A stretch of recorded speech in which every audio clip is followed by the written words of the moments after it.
All right. Ian, huge news on Yes. Christmas miracle. On Christmas Day, the Video Game History Foundation dropped the ROM for SimCity on the NES. It was the 2 cartridges were found with it last year, and Frank Cifaldi of the Video Game History Foundation managed to snag the ROM of one.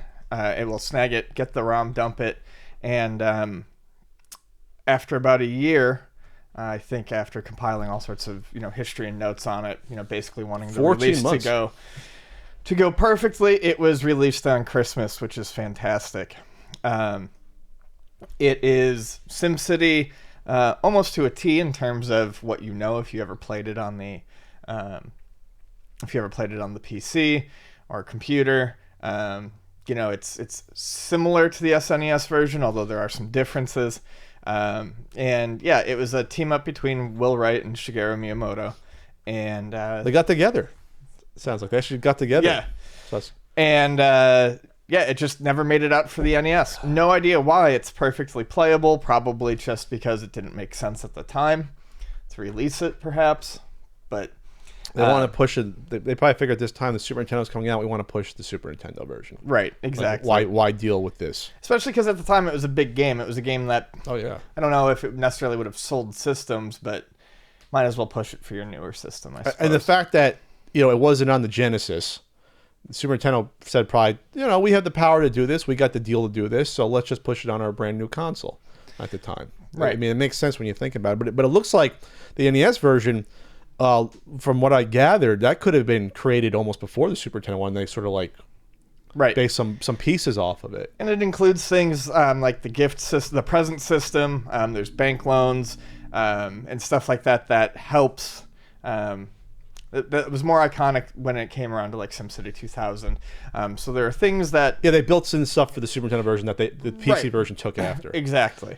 So it's a really full-featured, and I mean, from the little bit I've played, it's a really fun version of SimCity, and it works surprisingly well with a controller.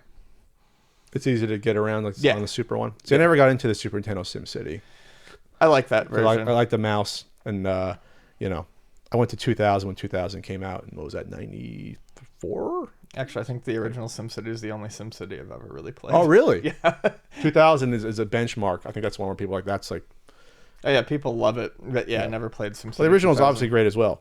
So this was a title that we never thought we'd see this. This was this to me was one of the bigger lost NES games around with depending on who you talk to, there may or may not have been a prototype of Hellraiser. Right. But this is one of the biggies because this is a first party game. Right. This was shown in January of 1991, and it's on TV shows. Basically disappeared right after that. Yeah. I believe this was on the shelf of Seinfeld as well. This is one of the games that was on the shelf. Oh no, I'm talking about how the prototype. It's big because the prototype was seen in 1991 and never seen again. Well, that's what I mean though. But it was on Seinfeld. Oh sure. There was a box art of it. So that's why this was one of those games where you would expect this to come out based upon all the press, and for a first party Nintendo game not to come out after everyone thought it was coming out is kind of strange. There's not really an analog to this that I can think of where it's going to come out, and then they can it. So going back to PRGE 2017, where this was almost lost. This was almost lost to a collector that was going to buy both carts, and lock them in a freaking vault. So this is why you need stuff like GameHistory.org. That's where you go. That's why you need these people. You need people like Frank and Steve and people like that who make the things happen so that this isn't lost to time. Hey, I offered to help out if I could. Thankfully, I didn't need to, but this all happened over that weekend. It was touch and go, and there was some tweets about that, like this was close to being again lost. But yeah, check out this article because it delves into. I mean, this is a huge amount of detail in terms of the history of the game, how SimCity originally started as a build on to what the hell was that Broader Run game?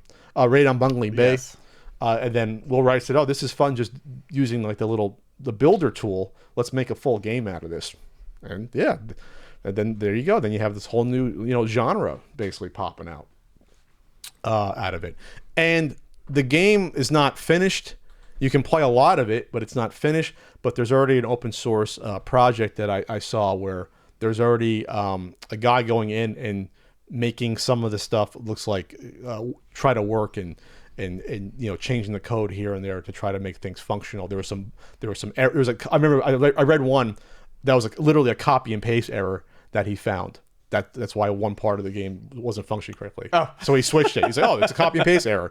It wasn't correct. So that's a whole other conversation about if this is an open source project, you have the chance of getting this to the point where this could be a full game. You can, and there's two full audio samples, a helicopter traffic sound, and there's also Bowser like roaring. So this is a pretty high tech NES game, especially given the fact that all the horsepower you need to calculate all this stuff out, to simulate the city in real time and to do all those calculations behind the scene. That's not a small feat for something like an NES to do. No. While still having it be a playable version that you can compare it to, obviously you're not gonna have all the, the rotating things and the zoom in and zoom out of the Super Nintendo version and things like that. But if this came out on the NES, this is something that would have done very well for people that still have the NES, didn't have the Super Nintendo. You agree with that? Yes.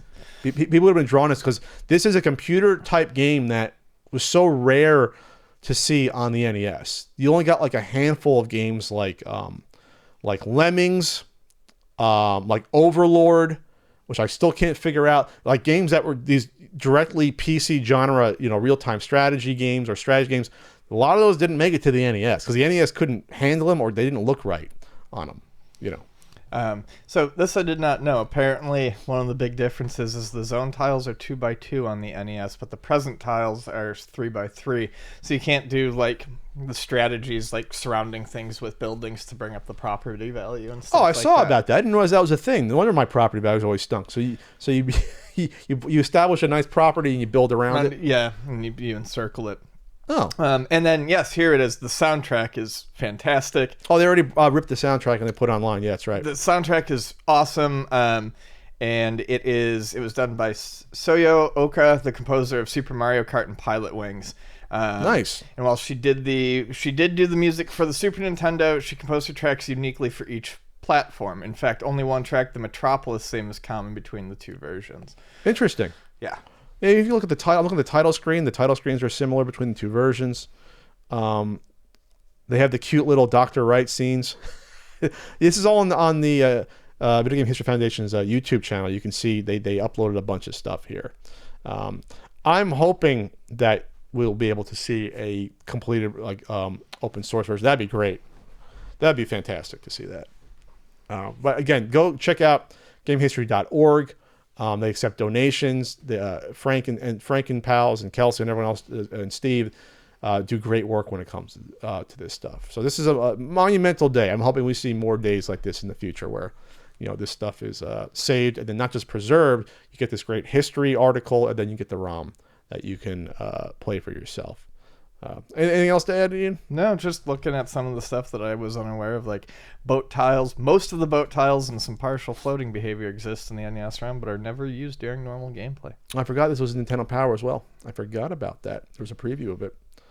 Wonder, we'll see if this comes to a completion, and then we could maybe play it on a future NES marathon. That'd be cool.